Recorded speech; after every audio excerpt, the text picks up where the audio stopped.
One Piece, an anime I was completely wrong about. One Piece is peak. I was I was the biggest One Piece hater in 2021, 2022, and 2023 just because of the fandom. I was enjoying my animes like Dragon Ball, Seraph of the End, Anohana. I was just watching them. I was really enjoying them. But then this One Piece fan came and was like, One Piece is the best anime. Your anime is shit. You know? And that's why I never gave One Piece a chance. But I should have. I knew One Piece was good because everyone, obviously, it has a giant, enormous, yeah, fan base. And if you just look at a few things, you can see that One Piece is unique. Otherwise, it won't be running for this long. It is 25 years by now. I think we just got the One Piece fan letter a couple of weeks ago, and was also a really good special. I really enjoyed it. It took me nearly, I think, 2 years to complete One Piece just because. I mean, it's peak in general, but it has some hit or miss arcs. I really love this arc, the East Blue arc. It was amazing. You were getting used to the characters. They were shown to you. Then Alabasta. I loved Alabasta with Vivi and Crocodile and what? What? Not only 70 episodes long. What? Really? Okay. I had it way longer in my mind. I thought it was like 200 episodes. It felt so long, but interesting. I really loved Alabasta and Vivi. It was one of my favorite arcs. But then you get something like Skypia. I'm not a Skypia hater, but I didn't enjoy it. As you can see, I watched the whole thing. It was decent, I would say. Anil was a cool boss, and we got the Sorrow fit and where he swung in this Tarzan fit and does yo yo yo, you know, it was really funny. But overall, one this arc had a lot of flaws, and it didn't catch me as much as the other ones did. Now looking back at it, this arc has severe foreshadowing in comparison to the later arcs. Now, um, Water 7. Yes, just yes. This was peak One Piece. There it all started to get really, really good. With Kaku, with the plot of Rob Lucy, I didn't expect that. Like, who did? Like, Tom, Frankie, and episode 250, what? It felt so long. Like, looking back at it, I thought this was around episode 500, but it's only 250 when we met Frankie. Like, that's pretty good. The pacing is horrible, but later on, I mean. But here was really, really good. And Nico Robin in this arc, I really was disappointed after the arc because Nicola Robin was just let down, and like not let down character wise, yes, character wise, because like no one talked about it. She felt like an NPC in the crew, and I didn't like that. Now in Wano, Kuni and Egghead, she has a role again, and I really, really enjoyed that. Now, Ace obviously was was one of my favorites in the beginning, but sadly, like we, yes, okay, this spoiler video. Just let me tell you, Ace dies in Summit War, as we know, and I knew that before watching One Piece, and just an arc. Oh, what? Only 60 episodes? I thought this was way longer. What? Okay, that's crazy. I loved Thriller Bug. I'm not a Thriller Bug hater, not at all. This was one of the goofiest and funniest arc to ever exist. I love Thriller Bug. And then after this, One Piece peaked. It just peaked with Summit War Marineford. With like we were shown all the characters, Brook, Nami, the Admiral fight, Ruffy, then Boa Hancock. The 2 years time skip at the end of the arc was also just crazy. because I didn't expect it, to be honest. I thought it was just going at the same pace and it wouldn't change. This was really this arc with Bonchan. Bonchan's such a goat. And Buggy, I mean, this is also huge because he helped Crocodile to escape, and then Crocodile funded like his company, and then this all led up to the Cross Guild. You know, it's all connected. If you just take a look at the earlier episodes, everything is makes sense, and Oda really thought of all of it in One Piece, which is really unique. Let's compare, for example, to Dragon Ball. I mean, we had this one character which was called Lounge um, Dragon Ball, and Akira Toriyama. He's an amazing writer. Don't get me wrong. I love Dragon Ball. It's my favorite anime of all time. But he just forgot.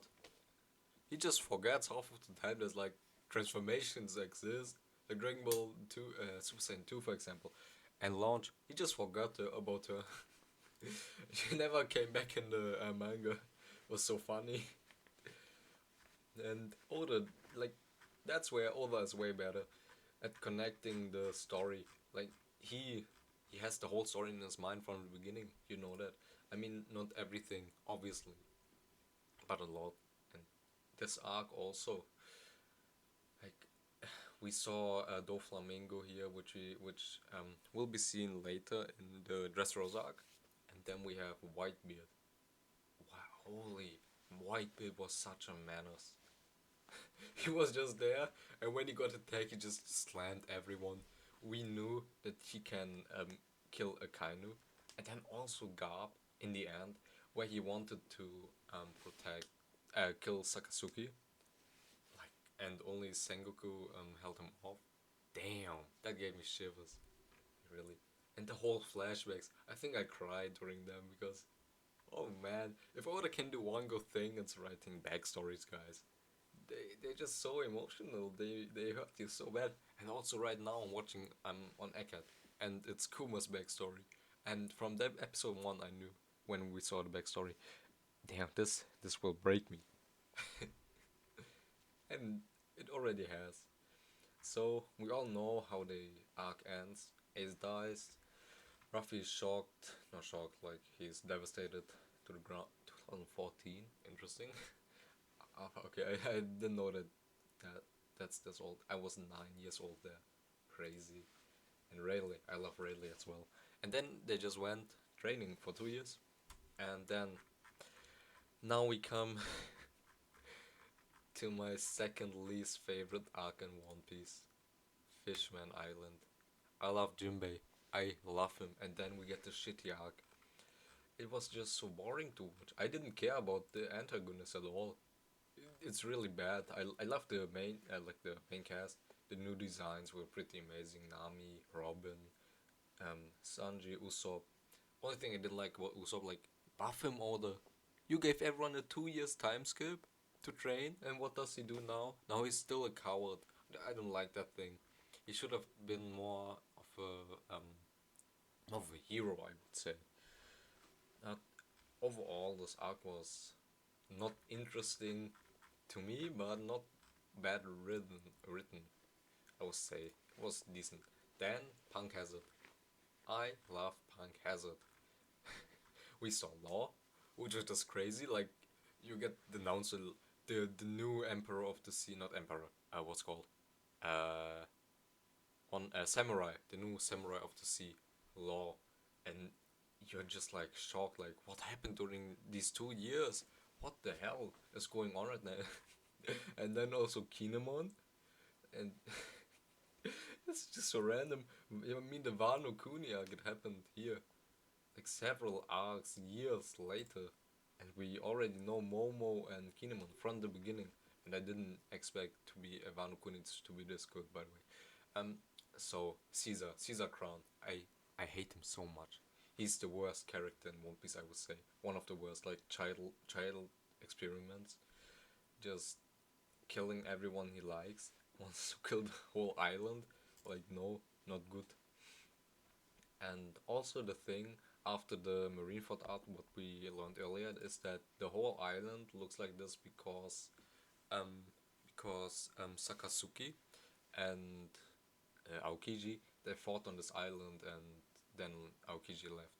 And later we learned that he joined Blackbeard's crew, which is just crazy. I hope he's like a spy or something, because I don't want him to be in that crew. Because I thought like he's a good guy, right? He can't be there. But I like Punk Hazard very much. Just because of the fact that it's a really good plot, first of all. And we get to know Law a lot better. Then the alliance between Law and Ruffy is formed in that arc. The antagonist is really good.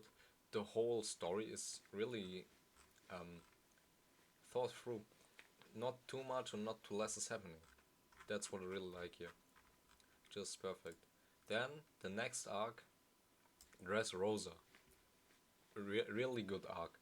When we look at the story with oh, I apologize, I forgot his name, Rebecca's father. If we just look at this, the whole plot there, who would have expected this? All of this. I didn't. And then the fight in the end between Doflamingo and Ruffy and Law, and the whole connection between Doflamingo and Law was just unexpected, to be honest. And like the brother of Corazon and Law, they were best friends, and Corazon sacrificed for Law. Like, can't Oda just give the characters a good backstory, please? This also broke me. Oh man, I just, I really, I like this arc. It's not one of my favorites, but it was okay. It was good. Then Silver Mine, oh, I skipped this. I think it was just a filler arc. Zoo. Oh man, this was so funny. I want to have a plushie of this dude. And oh man, the Kanjuruk plot was later crazy. But Zoo was pretty decent, I would say. Like, I want to see the action after Zoo. I thought Wano Kuni was coming after Zoo, right? But no, Whole Cake Island came.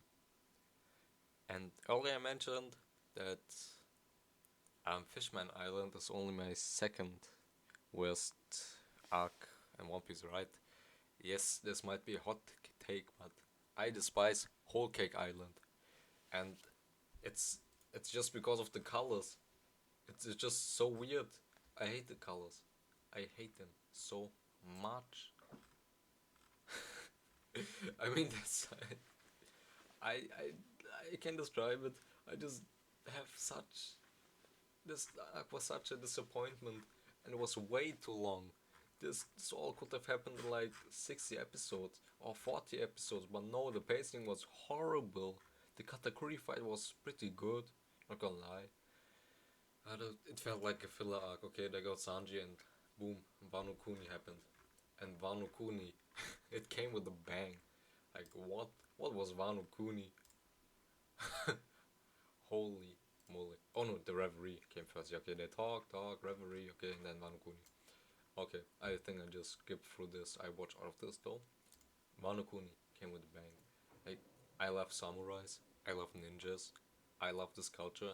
This is the perfect arc for me. I love Wano Kuni over everything.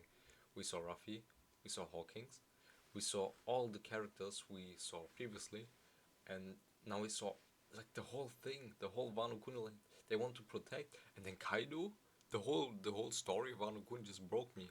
And also, if we take a look at Odin later, okay, here Odin, damn, such a goat. Odin is the goat.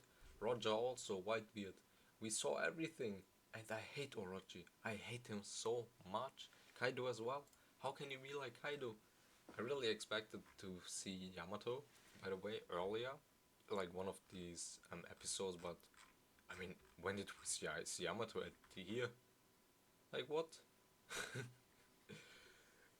That's like 100 episodes in, and it was the ending arc already. The fight between against Kaido. I loved it. And Gear 5. Gear 5, I think, was um, this episode. This episode made me watch One Piece and become a One Piece lover. because it's peak. Gear 5 is peak. It's one of the best and unique transformations and funniest transformation I've ever seen. It's just so goofy when he just like Kaido punches him with the giant bat and Ruffy just she just screams but nothing happens. Then he walks in the air and attacks Kaido again. Then he just grabs a lightning and throws him at Kaido. Like what? It was so funny. I love Gear 5 transformation. One Piece peaked here, to be honest. And then the plot was that this old man was the father of Oden. Damn! And Momonosuke in his giant dragon form. Momonosuke is peak. I love Momonosuke. I mean, a lot of you guys probably don't like him because he's crying a lot and he's a coward, but I think truth strengths come from doing things that you usually can't do but still do. So, in my opinion, Momonosuke is one of the strongest characters in One Piece because he always surpasses his limits and always tries to rescue his friends, even though he's a coward, like Lizzo, for example. Then Egghead. Um, Egghead, like the Sabo plot was, and the whole island got destroyed. I was shocked, and I'm not really like as you can see, I'm halfway through in Egghead. I know what happens here, like Garp was Kuzan, Garp raids the island of the of Blackbeard and the pirates, and oh, what's this? A is flashback, nice. Yeah, uh, Egghead is pretty different than Wano Kuni, obviously, and it's way faster, way faster. It's a whole fighting arc, I would say. Like we meet Vegapunk, and then it's just fight, Vegapunk versus Vegapunk and the whole Ruffy's crew against the Seraphims, against Rob Lucci and Kaku. Like, I don't know what to think about this arc yet, because usually One Piece arcs tend to be very slow at the beginning. Then this stays like this. It has a slow start, then it gets fast and gets super fast at the end, and then it just wraps up, which I don't like about One Piece. I would say the endings are. I mean, it sounds stupid because there's like 100 episodes, okay, but the main fights are always the endings. I mean, and they are too fast. I would say. I mean, at least my memories, like the fights end, party, next arc, boom. I think after the fights, something else could also um, be put there before the next arc starts. But that's just my opinion. I don't have anything else to complain. It would just be nicer for me if we get more to see of the One Piece universe. For example, if we get like one Marine episode, what they do, how they see the pirates, how they react. I mean, we get that pretty often, but this could be like after almost every arc, or get more lore to explain after the arc, and all the what the characters are doing at the moment, or something like that.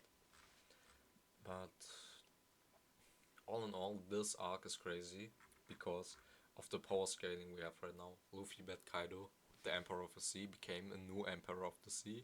It was so buggy, which is just stupid. I mean, I also knew that Buggy would become Emperor of the Sea because I play One Piece Treasure Cruise, and I also told my friend like 1 year earlier that no way Buggy becomes strong. He just does mischievous stuff or just becomes the king Yonkai by accident.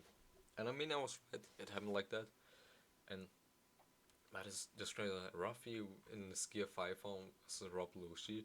Lucci stands no chance. Gear 5 Ruffy just destroys him easily.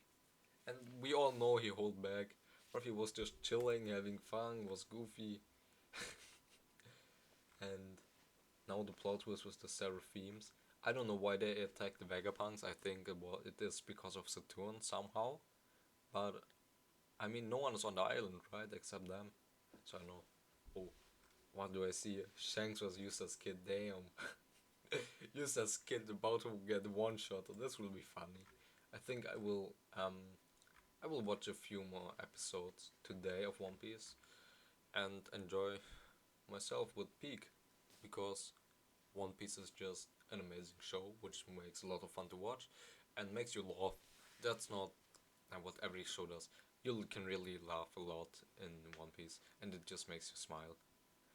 And with all that said, I hope you enjoyed the spontaneous video and listen to me, because why not?